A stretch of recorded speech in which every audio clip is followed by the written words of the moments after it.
कि आप धनेश्वर महतो की औलाद हैं या नहीं है, इसका प्रमाण दीजिए। आप कैसे प्रमाण दीजिए? जय माता की मित्रों, मैं धनेश्वर महतो। अगर यूं कहें कि देश के अंदर पागल नेताओं की एक फौज सी खड़ी हो गई है, तो मैं समझता हूं कुछ मैं गलत नहीं कहूंगा।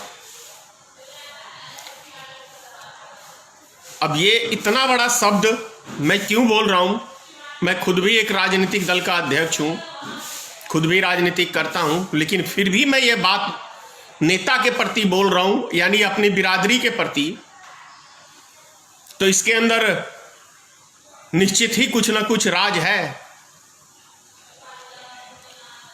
अब मैं आपको ये शब्द क्यों कह रहा हूं, विस्तार पूर्वक बता रहा हूं आपको। अभी दिल्ली के अंदर रजिस्ट्रेशन चल रहा है गरीब मजदूरों का, कि आप पहले रजिस्ट्रेशन कराइए, फिर दिल्ली में एंट्री लीजिए, तब आपको काम मिलेगा। आप समझ रहे हैं कि हम जिन नेताओं को चुनते हैं देश के विकास के लिए, फैसले करने के लिए, वो हमारी जिंदगी का फैसला करते हैं कि आप कैसे जिएंगे, आप कैसे रोजगार पाएंगे। उसके लिए मुझे तो यह लगता है, आपको एक जो भी वर्तमान में केंद्र में शासन है भारतीय जनता पार्टी का, दिल्ली में है केजरीवाल का, बहुत बेहतरीन लीडर मैं समझता था, बेदाग छवि के नेता है, कोई दाग नहीं लगा, अच्छा चला रहे थे। लेकिन वो कहावत है ना, खरबूजा खरबूजे को देख के रंग बदलता है, तो ये कहावत 100% सत्य है। केजरीवाल सेंटर में सारे भारतीय जनता पार्टी के नेताओं के इर्द गिर्द रहते हैं, क्योंकि सेंटर है, राजधानी है देश की।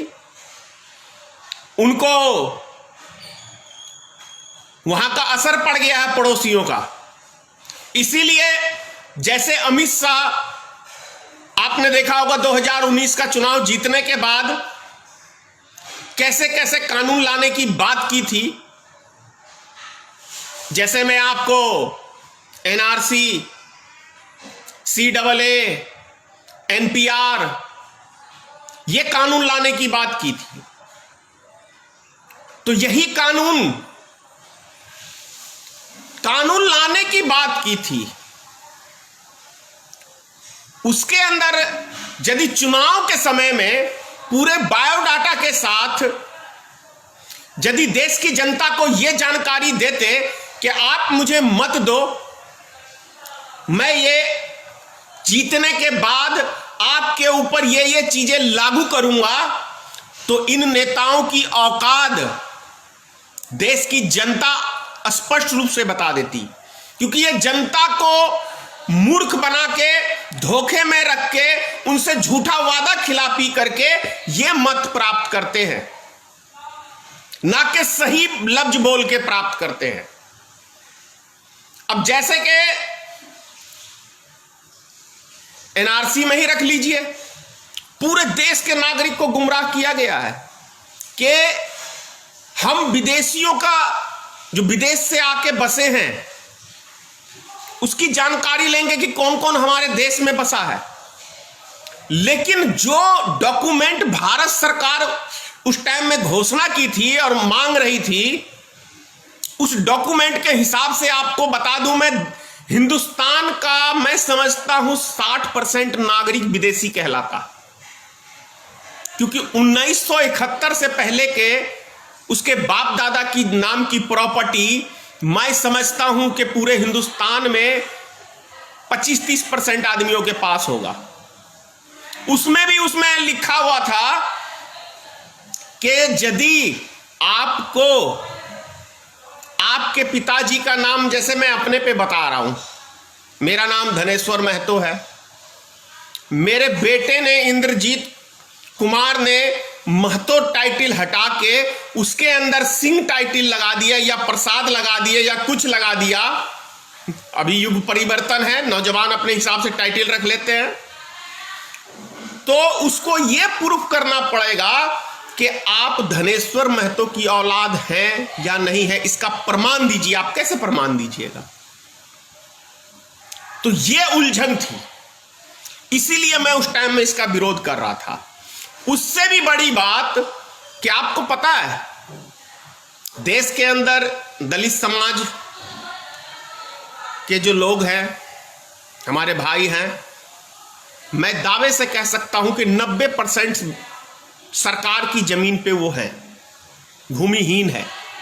वो व्यक्ति कौन से अपने बाप दादा की प्रॉपर्टी का प्रमाण दे सकते थे? ये पॉइंटली बात है, आप थोड़ा समझिएगा। कौन सा? और एक जाति तो ऐसी है जो पूरे हिंदुस्तान में, मैं कह रहा हूं, एक व्यक्ति के पास अगर कहीं धोखे में होगा उसकी अपनी प्रॉपर्टी तो हो सकता है, नहीं तो वो जात तो कहीं टिकती ही नहीं है, जिसे हम नट कहते हैं, बंजारा कहते हैं। आप देखते होंगे हर मोहल्ले, हर गली में, मतलब जगह जगह आपको नट बंजारा जो लोहार का काम करते हैं वो सब आपको मिल जाएंगे। तो वो कौन से बाप दादा की प्रॉपर्टी दिखाएंगे? इसके लिए हमने उसका विरोध किया था। उसके बाद देखिए, केंद्र सरकार ने CAA पूरे हिंदुस्तान में मीडिया के माध्यम से पूरे हिंदुस्तान में हिंदुओं को गुमराह करने का काम कैसे किया कि CAA मतलब ये कानून जो है, हम विदेशियों को, यानी विदेशियों को जो हिंदू समाज के लोग हैं, सिख समाज के लोग हैं, इनको हम बसाएंगे भारत में। जो बाहर तकलीफ में है उनको सबने स्वागत किया, हमने भी किया। लेकिन यह किस कानून की किताब में लिखा है भाई कि अगर 10 आदमी को आप बसाएंगे तो हम 100 आदमी का घर अपने देश के नागरिक को उजाड़ देंगे? इसका हमें विरोध था। उससे भी मन नहीं भरा तो आपने देखा होगा NPR लाने की बात आई। NPR में क्या था कि आपको यह बताना होगा आपके घर के कितने सदस्य हैं, यह सही है। उसके बाद आगे का पॉइंट जो गड़बड़ है, आपके पिताजी कहां पैदा हुए, उसका जन्म प्रमाण पत्र दिखाइए। आपकी मां कहां पैदा हुई, उसका जन्म प्रमाण पत्र दिखाइए। और आपकी मां का जन्म, मतलब उसकी मां का कहां हुआ। ये सब उल्टे सीधे सवाल ऐसे थे कि मैं समझता हूं, इसीलिए मैंने कहा कि सबसे पहले नरेंद्र मोदी अपनी मां का जन्म प्रमाण पत्र दे, अमित शाह अपनी मां का जन्म प्रमाण पत्र दे। आप सब जानते होंगे कि जन्म प्रमाण पत्र ये 10-15 साल से हॉस्पिटल में बच्चे पैदा होते हैं। उससे पहले गांवों में दाई आती थी, शहरों में भी काफी था। तो उस टाइम में जन्म प्रमाण पत्र बनता कहां था? तो इस तरीके से ये देश के नागरिक को गुमराह करके, परेशान करके, सिर्फ आपको उलझा के रखना चाहते थे कि बस 5 साल तक हमें आपने मत दिया है, तो अब हम उल्टे सीधे जो फैसले ले रहे हैं उसका डॉक्यूमेंट 5 साल तक सिर्फ आप जमा करते रहें। उसी में आप उलझ के रह जाइए ताकि आप सवाल से कोई क्वेश्चन ही ना पूछे। आप ऐसे ऐसे, मतलब वो फार्मूले निकालता है कि आप 5 साल तक बस अफसरों के चक्कर काटते काटते आपका समय बीत जाएगा और सरकार 5 साल तक हमारी पूरी चल जाएगी। इसीलिए मैंने कहा कि हिंदुस्तान में पागल नेताओं की भरमार सी हो गई है। इसीलिए मैंने कहा है। अब केजरीवाल को ही दिल्ली में देख लो। अब हम अपने देश के अंदर ही अब हम रजिस्ट्रेशन कराएंगे, हम किस प्रांत से आए हैं, कहां से आए हैं। अब हमें रजिस्ट्रेशन कराने के बाद हम वेटिंग लिस्ट में चले जाएंगे। अब इंतजार करेंगे कि कब हमारा नंबर आएगा, कब मैं अपने बाल बच्चों के लिए रोजगार कमाऊंगा, दो पैसे कमाऊंगा, तब मैं अपना घर परिवार चलाऊंगा। उस आधार पे आप, मतलब एक परेशानी खत्म हुई नहीं कि दूसरी परेशानी ये सरकार ने आपके माथे पे लाद दिया है। अब ये एक ही चीज सिर्फ बच गया है, आपको लैट्रिन करना है, उसका रजिस्ट्रेशन कराना। क्योंकि शहरों में चले जाइए तो बहुत सारे मकान में आपको बाथरूम नहीं मिलेगा गरीब आदमियों के लिए, वो किराए के मकान पे जो रहेंगे तो सरकारी बाथरूम का इस्तेमाल करना पड़ेगा। तो सिर्फ एक ये काम रह गया है सरकार को कि अगर यदि आपको लैट्रिन करना है, बाथरूम करना है, तो इसका भी रजिस्ट्रेशन करा लो। रजिस्ट्रेशन नहीं हुआ तो मैं आपको बाथरूम नहीं करने दूंगा, मैं आपको लैट्रिन नहीं करने दूंगा। सिर्फ और सिर्फ एक यही काम बच गया है भारत सरकार और राज्य सरकारों को। नहीं तो हर चीज का रजिस्ट्रेशन, हर चीज का रेड़े।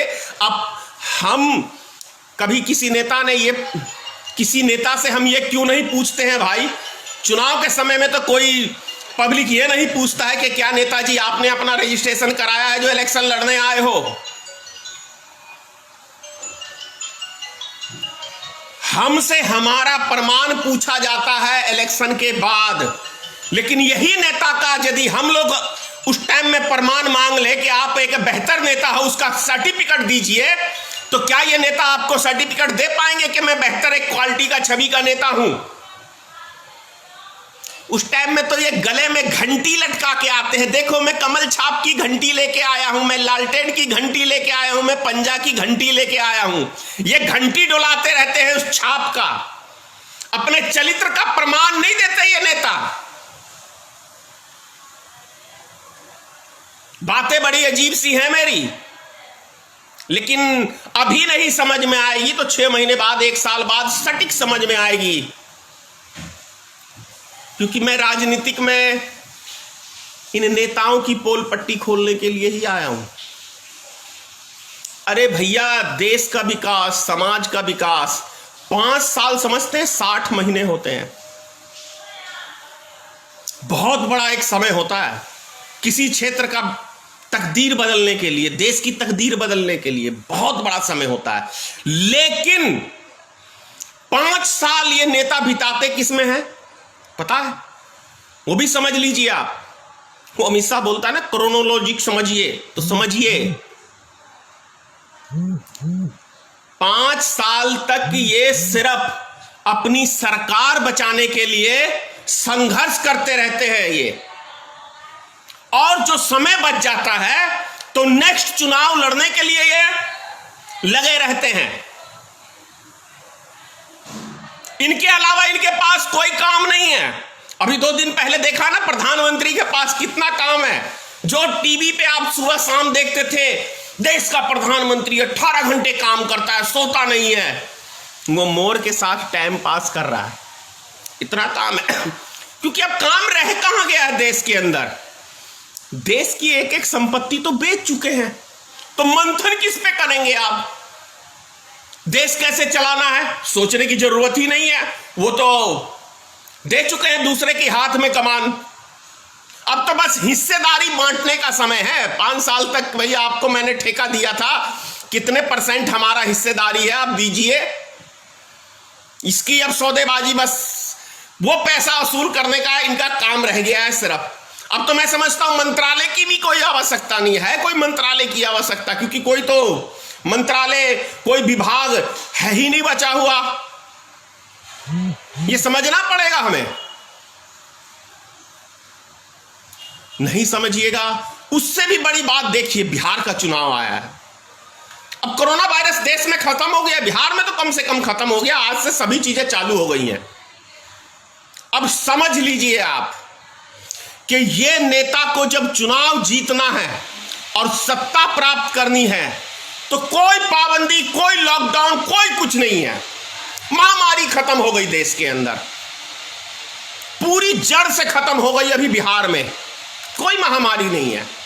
अब 6 तारीख से नीतीश कुमार की रैली होगी, 12 तारीख को भारतीय जनता पार्टी के राष्ट्रीय अध्यक्ष मेरे गृह जिला मधुबनी के अंदर, क्योंकि मालूम है भारतीय मित्र पार्टी के राष्ट्रीय अध्यक्ष धनेश्वर महतो ने पूरी बैंड बजा के रखी हुई है, तो इसलिए मधुबनी का दौरा ये करने जा रहे हैं। वहां से शुरुआत करेंगे। कभी ऐसा नहीं हुआ अभी भारत के इतिहास में कि कोई बड़ा नेता पहला दौरा सिर्फ मधुबनी का किया हो किसी पार्टी का। तो ये समझना पड़ेगा, ऐसी ही इनकी हिली पड़ी है। पूरी तरह से। चुनाव का समय आ गया है, अब समझ लीजिए कि लॉकडाउन वगैरह सब चीज खत्म हो गया है, चुनाव खत्म। और आप एक चीज और देखिए, मैं तो कहता हूं ऐसा चुनाव 5 साल चलता ही रहे ताकि देश की जनता का कुछ भला हो सके। अभी दबा के नीतीश कुमार जी घोषणा पे घोषणा, घोषणा पे घोषणा। शिक्षा मित्र की बात कर लेते हैं थोड़ी सी। ये वही शिक्षा मित्र हैं बिहार के, कई मर भी गए होंगे नीतीश कुमार की लाठी खा के। आज उनके लिए सब चीज फ्री, 15% तनख्वाह बढ़ गई। आप कहीं भी बिहार में अब ट्रांसफर करा सकते हैं अपने मन चाहे जगह पे, क्योंकि चुनाव का समय, क्योंकि चुनाव जीतना है। अभी किसी वोटर को नाराज नहीं करना है, और सरकारी कर्मचारी जो है उनको तो कतई नहीं करना है, क्योंकि मत जो है यही जाके बूथों पे कराएंगे, यही शिक्षा मित्र कराएंगे, कहीं ये बिगड़ ना जाए। इसीलिए इनको खुश करके रखना बहुत जरूरी है। इसीलिए सबसे पहला टारगेट नीतीश कुमार सरकार ने शिक्षा मित्र के ऊपर किया है कि शिक्षा मित्र यदि खुश हो गए, ये शायद भूलेंगे नहीं, शिक्षक हैं, ये कतई नहीं भूलेंगे कि कैसे लाठी डंडों से शिक्षा मित्र का स्वागत करते थे पटना में और जगह जगह। तो मैं समझता हूं कि बिहार के जो हमारे शिक्षा भाई हैं, शिक्षक भाई हैं, ये इस चीज को ना भूलें। ये वही नीतीश कुमार की सरकार है जिसने आपका लाठी डंडों से स्वागत किया है। और ये भी ना देश की जनता भूले कि वही भारतीय जनता पार्टी की सरकार है जो गरीब मजदूर रोड पे निकलते थे तो इनके प्रशासन के लोग चारों तरफ से कैसे लाठी बरसाते थे गरीब मजदूर निस्सहाय व्यक्तियों पे। मैं समझता हूं देश की जनता कतई ना भूले इस चीज को। और यदि भूल गए, हिटलर का मुर्गा मत बनना, हिटलर का मुर्गा मत बनना। हिटलर जनता को किस तरीके से करता था समझ लीजिए, वो भी बहुत भाइयों को जानकारी नहीं है। हिटलर एक दिन पार्लियामेंट के अंदर एक मुर्गे को ले गया। मुर्गे को ले जाने के बाद पार्लियामेंट पे टेबल पे रख के उसका एक एक पंख नोच दिया हिटलर ने। आप समझिए वही है हिटलर भारत में भी। अब कैसे उसने पंख नोचा और क्यों मैं उदाहरण दे रहा हूं यह आपको समझना पड़ेगा। हिटलर ने एक एक पंख मुर्गे का नोचने के बाद कितनी तकलीफ दी उस मुर्गे को, और उसके बाद इतना दाना मुर्गे के आगे में डाल दिया। मुर्गा वो दाना चुगने लग गया। ये भूल गया मुर्गा कि ये यही हिटलर है जिसने मेरा एक एक पंख करके नोच के मुझे मेरी जान एक हिसाब से निकाल दी, अब मैं उड़ नहीं सकता। तो उसी तरीके से भारतीय जनता पार्टी ने भारत की जनता का एक एक चीज नोचने का काम किया, अब उसको बेपंखा कर दिया है, अपंख कर दिया है। तो ये देश की जनता कभी मत भूलना कि इस सरकार ने आपके बाल बच्चों के मुंह से निवाला छीना है। यदि ये भूल गए इस बार तो ये समझ लेना कि वही मुर्गे आप हो। जय हिंद, जय भारतीय मित्र पार्टी।